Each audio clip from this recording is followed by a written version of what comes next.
ముందుగా హెచ్ఎంటీవీ వారికి అలాగే జాగోర జాగో కార్యక్రమాన్ని నిర్వహిస్తున్నటువంటి శ్రీమతి యమునా పాఠక్ గారికి అనేక అమ్మవారి ఆశీస్సులు అందిస్తున్నాం. క్షీరాబ్ది ద్వాదశి రోజున కార్తీక మాసంలో మనం ఇంతటి చక్కని శుభవార్తను వింటున్నామంటే ఇది సనాతన ధర్మ విజయంగా మనం భావన చేయాలి.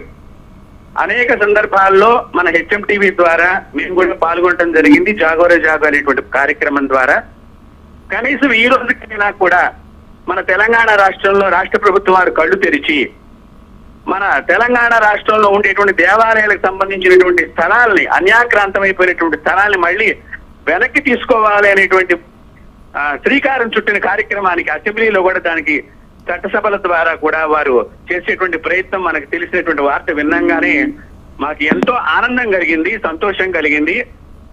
అయితే గతంలో మనం చాలా కార్యక్రమాలు చేశాం హెచ్ఎంటీవీ ద్వారా. నేను హెచ్ఎంటీవీ వారికి ముఖ్యంగా వారి లోగోలో కూడా హంస అనేటువంటి దేవతామూర్తి ఉంటుంది.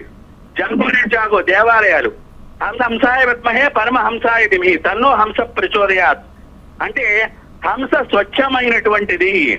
అలాంటి స్వచ్ఛమైనటువంటి దేవాలయాలు, పవిత్రమైనటువంటి దివ్యమైనటువంటి మనకి జ్ఞాన కేంద్రాలు, ప్రతి ఒక్కరికి జ్ఞాన కేంద్రాలు.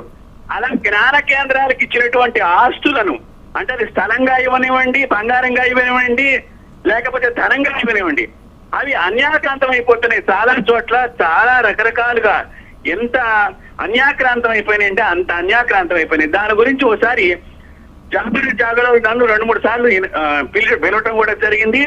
నేను ఆ సమయంలో గరుడ పురాణం సాక్షాత్తు మహావిష్ణువు గరుత్మంతుడికి ఉపదేశం చేసినటువంటి పురాణ విశేషాలకు సంబంధించిన అంటే దేవాలయ భూములు అన్యాక్రాంతం జరిగితే దాన్ని రక్షించలేనటువంటి ప్రభుత్వ అధికారులు కానివ్వండి, అలాగే ప్రభుత్వ అధినేత కానివ్వండి, అలాగే దాన్ని ఎవరైతే తీసుకుంటారో దొంగతనంగా వారు ప్రభుత్వం దగ్గర నుంచి ఏవో మాయమాటలు చెప్పి ఇక్కడ స్థలాన్ని దేవాలయ